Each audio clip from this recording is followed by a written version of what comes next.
আসসালামু আলাইকুম। এই মুহূর্তে আমি ডরিকো ন্যাশনাল ফরেস্টে, যেটা নিউ সাউথ ওয়েলসের সিডনি থেকে অলমোস্ট 500 কিলোমিটার দূরে। আপনারা যারা আমার জাপান সিরিজ দেখেছেন, জাপান সিরিজটা ছিল সিজন 1, তো এটা কমপ্লিট হয়ে গেছে।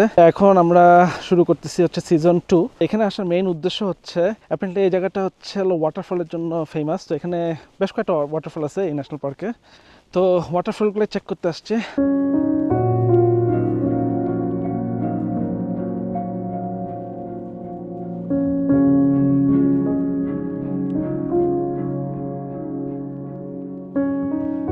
তো যেই ওয়াটারফলটা এখন দেখতে পাচ্ছি, এইটার নাম ক্রিস্টাল শাওয়ার ওয়াটারফল। অ্যাপারেন্টলি এটা হচ্ছে এই ওয়াটারফলের পিছনে যাওয়া যায়, একটা কেভ আছে। সো কেভের সামনেতে ওয়াটারফল পড়ে, আর কেভের মধ্যে থেকে ওয়াটারফল মানে সামনে থাকবে। সো অ্যাপারেন্টলি এটা খুব সুন্দর একটা ওয়াটারফল। সো এটা দেখতে যাচ্ছি। তো মনে হচ্ছে প্রি হিস্টোরিক কোনো একটা জঙ্গলে চলে আসছি। অ্যামেজিং। দেখেন লক টক গুড়ি গাছগুলো দেখছেন। অ্যাপারেন্টলি এই জঙ্গলটা প্রি হিস্টোরিক, অনেক দিন আগে থেকে এই জঙ্গলটা এখানে আছে। এখানে বললো আমাকে ভিজিটার ইনফরমেশন সেন্টার থেকে যে অলমোস্ট 7 কিলোমিটার আসা যাওয়া, 7 কিলোমিটার রিটার্ন, 3 ঘন্টার মতো লাগবে বলতেছে।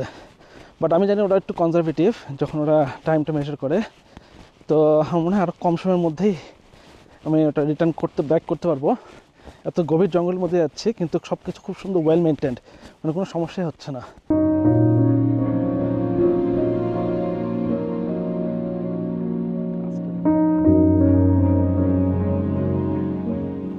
গাছের কাণ্ডটা দেখেন, এটা সম্ভবত 200-300 বছর তো হবেই ডেফিনেটলি। বাট এই জঙ্গলটা ওয়ার্ল্ড হেরিটেজের অন্তর্ভুক্ত, সো ডেফিনেটলি এটা অনেক পুরনো একটা জঙ্গল। এই পাশের থেকে দেখেন পাহাড়ের ঢাল আর গাছগুলো দেখেন, মাই গুডনেস, সাংঘাতিক।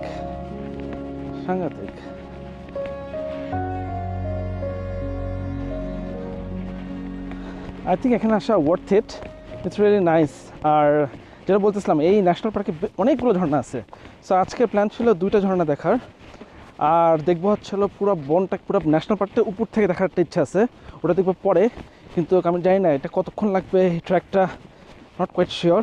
সো আপাতত দেখি, যদি 2 ঘন্টার মধ্যে কমপ্লিট করতে পারি তাহলে ডেফিনেটলি আরেকটা।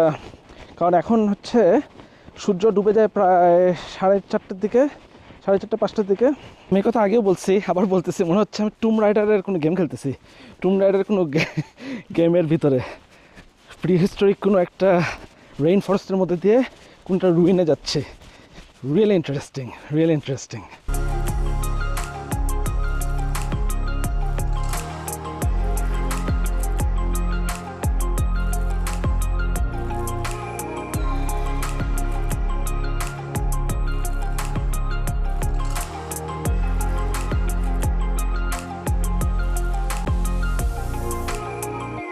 আজকে বোঝা যাবে ফিটনেস লেভেল, বাট খুব একটা উঁচু না, সো শুড বি ফাইন। ওঠার সময় একটু কষ্ট হতে পারে। সো আপনারা যারা আমার জাপানের ভিডিও দেখেছিলেন মিয়াজিমা আইল্যান্ডের, আমি চেষ্টা করবো ওখানে লিঙ্ক করে দিতে। ওই হাইকিংটা অনেক কষ্টের ছিল, ওটা ইনফ্যাক্ট পাহাড়ের উপর ছিল। সেটা আমরা পাহাড়ের উপর থেকে নিচে নামতেছি, যেহেতু এটা ভ্যালির মধ্যে, এই জন্যে আর কি অনেক ওয়াটারফলের জায়গায় উপর থেকে নিচে পড়তেছে। সো জাপানের মধ্যে একই প্রবলেম করে ফেলছি, পানি আনতে ভুলে গেছি। ইনফ্যাক্ট পানি আমার কাছে ছিল, কিন্তু রেখে আসছি। আমি স্পেসিফিক্যালি এটার জন্য পানিটাকে আনছিলাম, বাট রেখে আসছি। বাট কিছু করার নেই, ভুলো মন। বেসিক্যালি আমরা ন্যাচারাল বিউটিগুলোকে আর কি মেইন ফোকাস করবো, বিকজ অস্ট্রেলিয়ান নেচার হচ্ছে ওয়ার্ল্ডের ইউনিক নেচার এবং ওয়াইল্ড লাইফ। সো আমরা চেষ্টা করবো ওগুলো সব কভার করার। বাট অবভিয়াসলি আমরা মেইন শহরগুলো, এবং পারলে চেষ্টা করবো ছোটো শহরও কিছু কভার করার। তো যারা অ্যাকচুয়ালি অস্ট্রেলিয়া সম্বন্ধে আগ্রহী এবং যারা অস্ট্রেলিয়ার ভিডিও দেখতে চান, তাহলে অবশ্যই সাবস্ক্রাইব করে ফেলবেন। অস্ট্রেলিয়া ছাড়াও আমার প্রায় 5টা সিরিজ আছে, এবং নতুন আরও সিরিজ আসতে যাচ্ছে সিজন 2-তে বিভিন্ন দেশের। আমি খুব এক্সাইটেড এসব, মানে নেক্সট সিজনের দেশগুলোকে নিয়ে। ন্যাশনাল পার্কটা পুরোটাই রেইন ফরেস্ট, পুরো বহুত প্রাচীন একটা রেইন ফরেস্ট। আমি এক্স্যাক্ট ডেটটা আমি ঠিক জানি না কত বছর পুরানো, বাট আমি অবশ্যই জানাবো একটু পর কত বছর পুরানো এই রেইন ফরেস্টটা। বাট সোফার দ্য এক্সপিরিয়েন্স অ্যামেজিং। দেখেন শব্দ শুনতে পাচ্ছেন কি না। So I think somewhere around এখানে কোথাও হবে ওয়াটারফলটা, একদম পাহাড়ের নিচে। ভাই ভাই উপরে উঠতে খবর হয়ে যাবে, অনেক উঁচু পাহাড়। সো মিয়াজিমে আইল্যান্ডের যে অবস্থা হয়েছিল আমার, তার মধ্যে পানি আনতে গেছি ভুলে, আর এক কাহিনী। ওখানে তো তাও অ্যাটলিস্ট ভেন্ডিং, জাপান ছিল দেখে মানে ভেন্ডিং মেশিন ছিল, এখানে তো কোনো ভেন্ডিং মেশিন নেই। তো খবর হয়ে যাবে আর কি উপরে ওঠার সময়। আচ্ছা আরেকটা জিনিস দেখেন কি সুন্দর ওই যে ব্যবস্থা করে রাখছে দেখেন হাইকিংয়ের জন্য, টুরিস্ট ফ্রেন্ডলি। দেখেন পুরো রেলিং দিয়ে রেখে দিচ্ছে, কারণ ওরা জানে এখানে রিস্ক, এখানে যদি কেউ পড়ে যায় তাহলে একটা সিরিয়াস ইনজুর হওয়ার সম্ভাবনা থাকবে। এগুলো জায়গাটা সুন্দরভাবে এটা মেনটেন করছে, মানে সেফটি ফার্স্ট, যেটা আমার কাছে সবচেয়ে ভালো লাগে। আমি শিওর আপনারা এখন ওয়াটারফলের শব্দ শুনতে পাচ্ছেন অনেক জোরে। মাই গুডনেস, এই যে look at this waterfall, amazing. ওহো অ্যামেজিং ভিউ। এটা অ্যাকচুয়ালি ওইটা না, এটা আরেকটা ওয়াটারফল। এই ওয়াটারফলের নাম জানি না, লুক এট দিস ভিডিও। মানে মেইন ওয়াটারফলে যাওয়ার আগে এটা আরেকটা ছোট ওয়াটারফল। অ্যামেজিং, সাংঘাতিক।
মেইন জায়গায় যাই নাই, তাতে যে সুন্দর ওয়াটারফল, তাহলে মেইন জায়গায় আরও কী হবে। আই মিন দিস ইজ আসলে অ্যাকচুয়ালি অ্যামেজিং একটা ট্রিপ। মানে ওই ছোটো ওয়াটারফলটা আসলে সুন্দর ছিল, আসলে ভালো ছিল।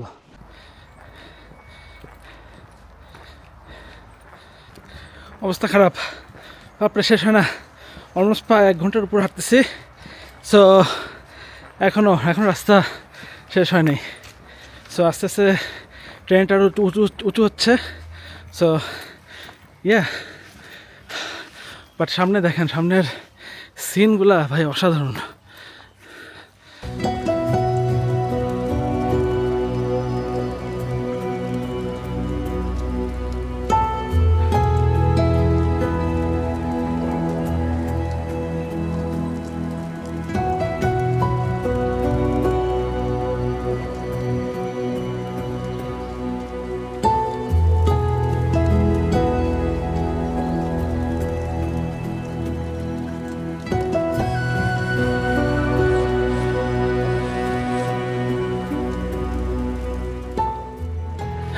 শব্দ শোনা যাচ্ছে কিনা জানি না, বাট এখানে আমি শব্দ শুনতে পাচ্ছি বেশ অনেক জোরেই। সো সম্ভবত খুব কাছে চলে আসছে, 5-10 মিনিট হয়তো আর লাগবে। তো চলেন তাহলে একবার দেখা হচ্ছে ওয়াটারফলের ওখানে গিয়ে। আর এই সেই বিখ্যাত ওয়াটারফল, বিখ্যাত মানে এটা খুব এখানকার নাম করা। তো এখানে একটা সাসপেন্ডেড ব্রিজ করে দেওয়া আছে, তো এখান থেকে মূলত দেখা যায়। বাট আপনি একটু ভালোভাবে দেখা দিচ্ছে, ইটস অ্যামেজিং, রিয়েলি নাইস। ওই যে পিছনে কেভ দেখতেছেন, ওখানে যাওয়া যাবে।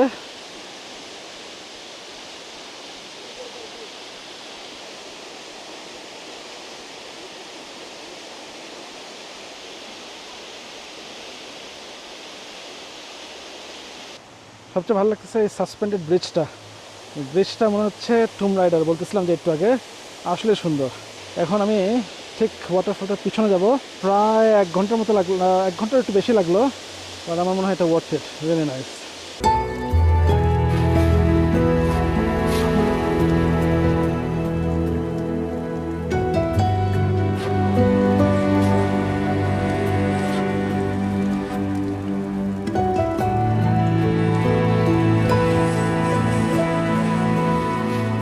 আমার মনে হয় এখানে আসা ওয়ার্থ ইট, মানে হাইকটা ওয়ার্থ ইট ছিল, এবং এরকম কিছু আমি আসলে আগে দেখি নাই। সো আমার কাছে খুবই ভালো লাগছে, রিয়েলি নাইস। তো চলেন তাহলে এখন যে ঝর্ণার পিছন থেকে একটু এক্সপ্লোর করি।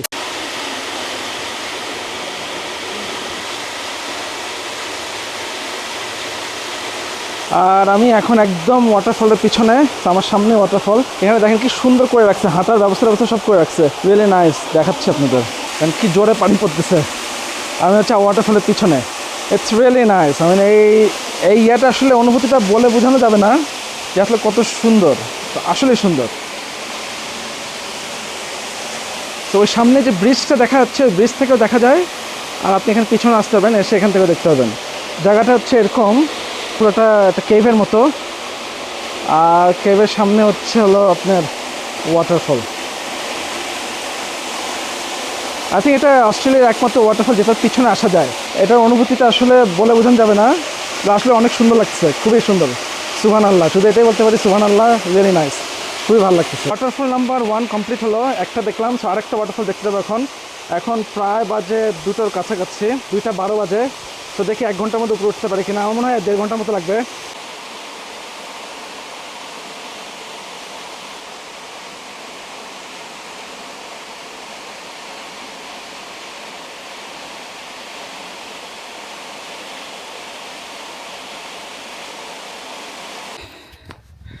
আমার আশেপাশে কেউ নাই, শুনশান নীরবতা। আমি জানি না শুনতে পাচ্ছেন কিনা, একটু একটু দেখেন।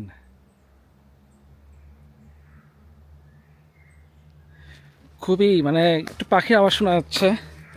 সো যেটা বলতেছিলাম, কেউ যদি কেউ যদি একান্তই নিজের কোয়াইট টাইম স্পেন্ড করতে চায়, আমার মনে হয় এরকম হাইকিং খুবই ইম্পর্ট্যান্ট, খুবই ভালো।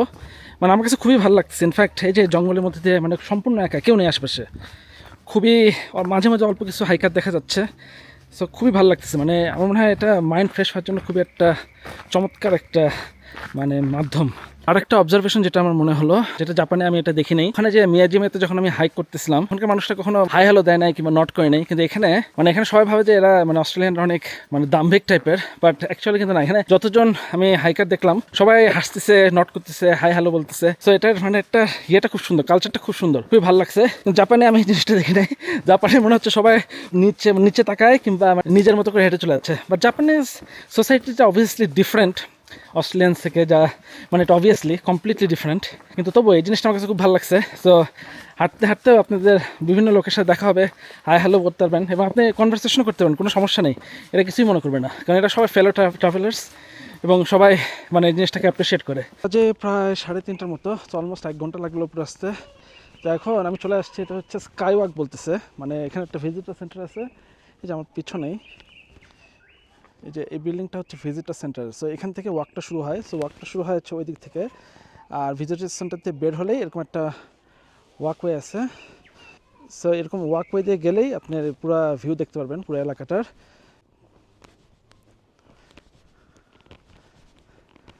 আর এটাই হচ্ছে এখানকার view. Look at this view, সাংঘাতিক। আমি জানি না আপনারা দেখতে পাচ্ছেন কিনা, এটার প্রক্সিমিটিটা হিউজ এরিয়া, পুরোটাই হচ্ছে ন্যাশনাল পার্ক। আর এটার ড্রপটা হচ্ছে আমি যদি দেখাই আপনাদেরকে, ড্রপ গড, অনেক ড্রপ আসলে আমি দেখতে পাচ্ছি না। আসলে দেখেন, দেখা যায় কিনা, অনেক অনেক গভীর, হিউজ একটা এরিয়া নিয়ে ন্যাশনাল পার্ক। সম্ভবত নিচে কোথাও ঝর্ণাগুলা, বাট দেখেন কি অবস্থা, সাংঘাতিক, অ্যামেজিং ভিউ। আর এই সময় এখানে কেউ নাই, সো পুরো এলাকাটা আমি নিজে, I think it's totally worth it এখানে আসা। বাট সত্যি কথা বলতে কি, হাইকিংটা অনেক জোশ ছিল, অনেক ভালো ছিল। সেকেন্ড ওয়াটারফলে চলে আসছি, কার পার্ক থেকে কাছেই, সম্ভবত 2 মিনিট লাগবে।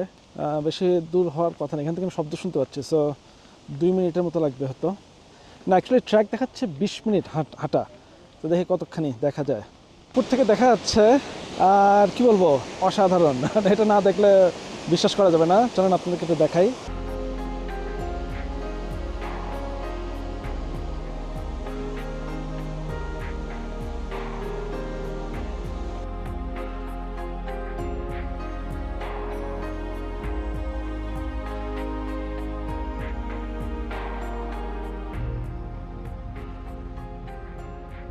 সো রুমের মধ্যে চলে আসছে।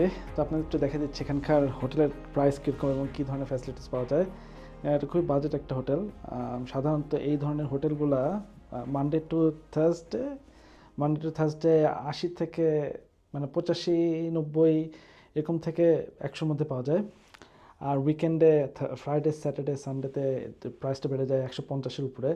সো আমি এটা পার্টিকুলার রুমের জন্য পে করছি $179, সো অলমোস্ট লাইক বাংলাদেশের টাকা 13,000 টাকার মতো। পুরো টাকার অ্যামাউন্টটা দিয়ে দেবনি। সো কম্পেয়ার টু জাপান আমার কাছে অস্ট্রেলিয়ার হোটেলের ভাড়াটা অনেক বেশি মনে হয়। অলওয়েজ আমার কাছে মনে হয় অনেক, জাপানে এর চেয়ে অনেক কমে, লাইক $30-40 অনেক ভালো রুম পাইছিলাম। এখানে রুম ভালো, this not out about it, খুবই সুন্দর ফ্যাসিলিটিস দেখাচ্ছে এখনই, কিন্তু দাম অতিরিক্ত বেশি। সো এটা খুবই বাজেট একটা হোটেল এবং এটার জন্য 13,000 টাকা is like way too much. তারপরে দেখা দিচ্ছে আপনাদেরকে। সো এটা ছোট্ট একটা রুম। সো এটা ঢুকলাম, ঢুকেই এরকম একটা সিনারি। এখানে একটা টিভি আছে, ক্যাটেল টেটেল সব আছে এখানে। এখানে চা বানানোর ব্যবস্থা আছে, একটা ফ্রিজ আছে, এখানে পর্দা, ডবল বেড। এই তো শেষ, এইটুকুই রুম। বাট আমার মনে হয় একজনের জন্য ইজ এনাফ। আর এটা হচ্ছে হলো টয়লেটটা আমার কাছে অনেক ভালো লাগছে, অনেক বড়। বাট মানে আপনি দেখেন জাপানের যে আমরা যে টয়লেটটা পাইছি যে হোটেলে, সেটা ছিল অ্যামেজিং, কিন্তু এখানে এটাও clean, this no doubt about it, সব কিছু ক্লিন। বাট জাপানেরটার মতো না। দেখেন এখানে যে বেসিন টেসিনগুলো ক্লিন, বাট তারপর কিছু স্পট টট পাওয়া যাবে। আমার কাছে মনে হচ্ছে রুমের চেয়ে বাথরুমটা বড়। দেখেন বিশাল বড়। তো এখানে শাওয়ারের জায়গা আর এখানে বাথরুমের জায়গা। তো এরকমই সাধারণত মানে এখানকার বাজেট হোটেলগুলো হয়, এর ছাড়া অ্যাকচুয়ালি বাজে হয়। সো এখানে পাওয়া যাচ্ছিল না। তো এই ডেটের মধ্যে এটাই সবচেয়ে কম মোটামুটি পাওয়া গেছে আর কি। তো এনিওয়েজ, তারপর তো এই ভিডিওটা এখান থেকে শেষ করে দিচ্ছি। আপনার যদি ভালো লেগে থাকে তাহলে অবশ্যই চ্যানেলটা সাবস্ক্রাইব করে রাখবেন। আর অস্ট্রেলিয়ায় যদি আরও ভিডিও দেখতে চান, অন্যান্য দেশে আরও ভিডিও দেখতে চান, তাহলে অবশ্যই চ্যানেলটা সাবস্ক্রাইব করে রাখবেন। দেখা হচ্ছে খুব শীঘ্রই নেক্সট উইকে ইনশাল্লাহ নতুন কোনো জায়গায়। টিল দেন, আসসালামু আলাইকুম।